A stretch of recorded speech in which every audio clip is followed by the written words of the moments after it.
Alright, new week here. This is going to be half week on this deck and then we're going to switch. I keep the slow hand here. It's mono green devotion. Oh, wait, yeah, it's slightly different. Oh, he did. This was a weird budget mono green devotion list that I think our opponent was running. So we vanishing reverse that. So we keep the devotion down as per our plan here. This appeared to be the very strange green devotion deck, which was purely designed to, collected company. Was very strange. So we take 3 there. We still don't draw lands. We'll kill this creature.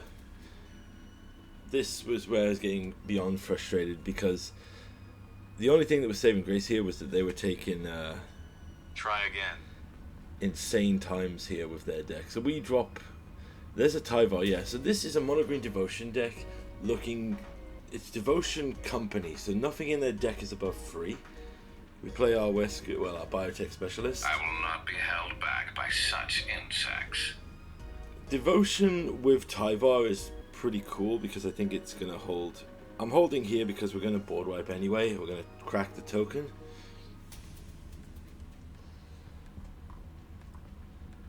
Alright, there we go. Move to our turn, board wipe. Oh, he did.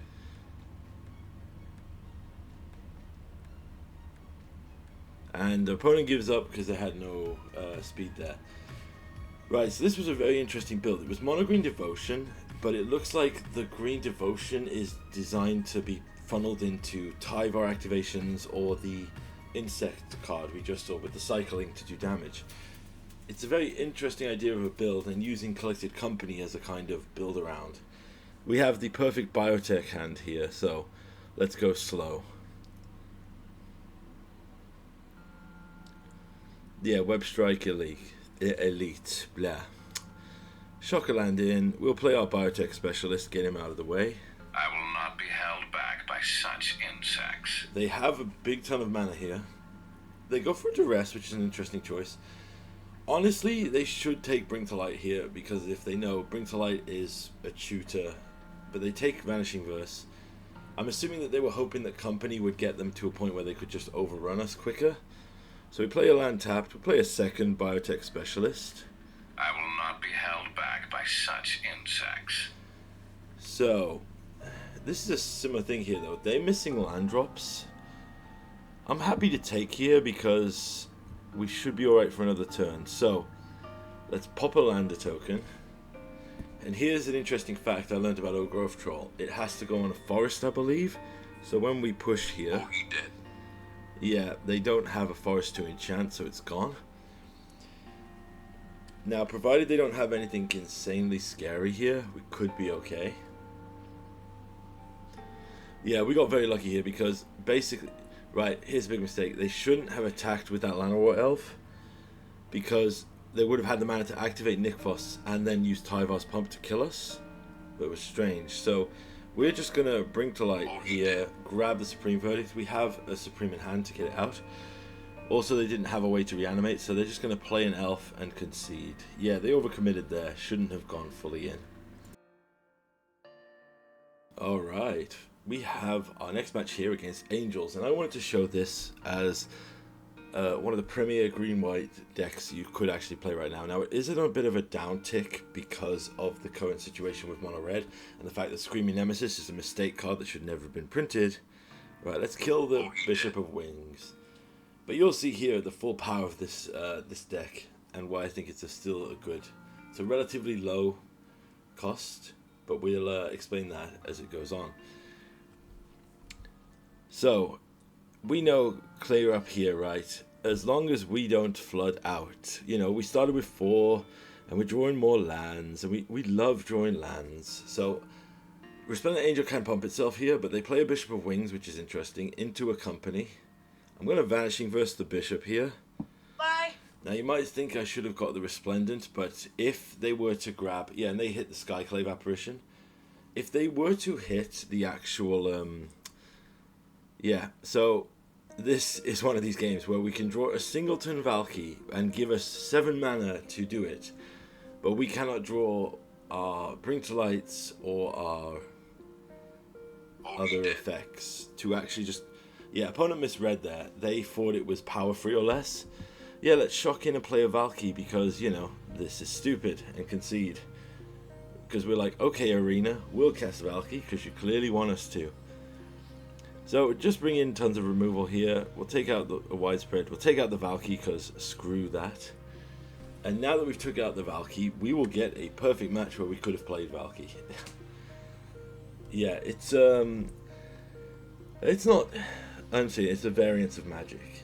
You get good games and bad games, but I wanted to show here that the green-white deck is pretty resilient. Its hardest problem right now is the fact that, well, truthfully, that Screaming Nemesis is a card that should not have been printed, as I said. The fact that you shut off the main strategy of this deck, which is life gain, is a real problem.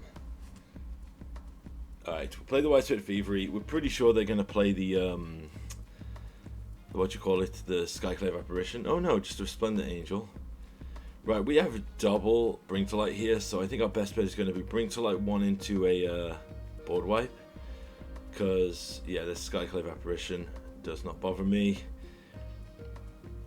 As I said, we took out a bit of that strategy. Right, here's one of our Bring to Lights. We could have used that last time. Let's Supreme Verdict. Oh, he did. We'll take a 3/3 from the Skyclave Apparition.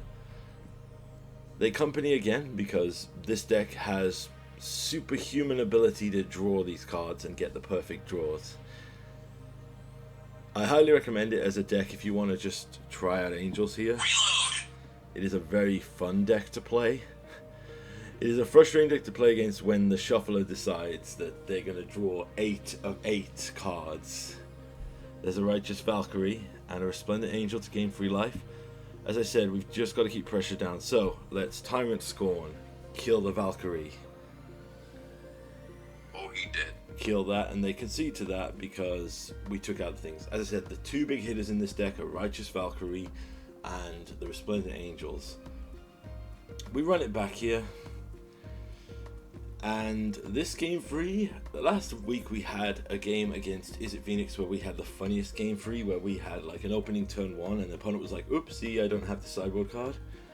This was a turn 3 where I feel like the Arena client decided to knock me out. I won't say what I was going to say. Well, let's just say I felt bullied and hurt after this game 3. So, opponent's going first. Our opening 7 is good. We have removal and Edgar. Edgar is slow, and we drew the Verdict, so this hand feels great. So there comes a Bishop of Wings. So first things first, I'm going to push that. Oh, he did. We don't want them gaining, like I said, life gain is the big thing, which is why, and they go for a Tashanis Welcome, so we will exile that. He did. Wrong sound, my bad. So they've had a good curve pretty far. They hit their third land drop, hit a Guardia, Fountain of Hope, we'll play Edgar. Always come back. Right, they play their land. There's an Archon of Emeria, which is clearly, as I said, designed to mess with us, so we'll attack in. So keep that in mind, there's the Archon of Emeria, and this is a very fun interaction. We're just going to kill this. Oh, he did. They company in response, so this is what, their second, third company? They hit perfect, both are the best angels, so we will board wipe. Oh, he did. Now, they play Resplendent Angel. So they've played like 3 Resplendent Angels, 2 Valkyries. We've drawn nothing but lands. We'll just play it back here.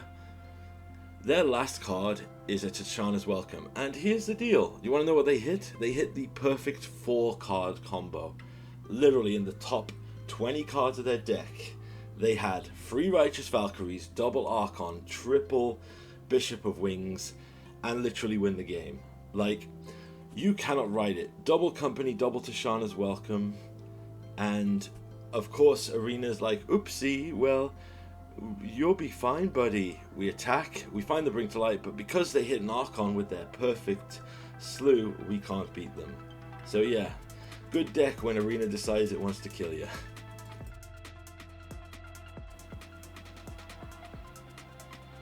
Alright, interesting match here. So this is Mono Blue Mill, Sphinx's Tutelage Mill. However, one thing I want to say is, I genuinely think that this might be the match where Arena was like, oh no, you can have a freebie here. For those of you wondering, so we start with this and we'll go with the Lightning Helix. They go to free and go into the Sphinx's tutelage. Very good effect. So we'll Vanishing verse that. Bye. And drop our third land. Now they pass. So here's the deal. This appears to be a very... oh wait, Veska. I will not be held back by such insects. This is the match I wanted to highlight because this was on the end of being ruffle stomped like for 4 matches in a row against Mono Green Devotion where I did not get any luck. I like had worse terrible draws. Opponents had like a perfect ley line opening both games. And I feel like Arena eventually will go, ooh, we'd better give him a good match. Or a match they can win. You know what I mean? Does anyone else feel that? Because it's so weird. Because look, triple biotech specialist into widespread thievery. And, you know, we're not going to commit the Bring to Light with Sin Sensor. We know they have counter spells.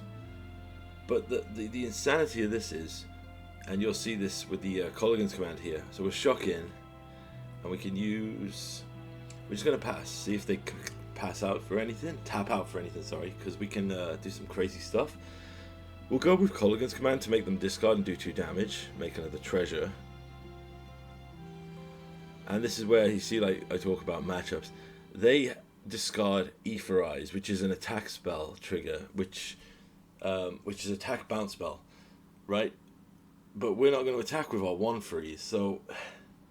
I feel like Arena was like, yeah, this is a terrible matchup for the mill player, so let's just give him this. So I'm going to pay for the Spell Pierce here. Trigger Biotech for 8 damage. They Spell Pierce again, but next turn I can literally just pop my Lander token and kill him. Yeah, and we got a second... Like, there was times where you feel like Arena's Shuffler just like, yeah, you get this game. And yeah, we've all had these matchups, which is a sad fact. But yeah, opponent concedes here, and they fully crash out and just quit the entire game. Which, you know, we all have bad matchups, but it's interesting.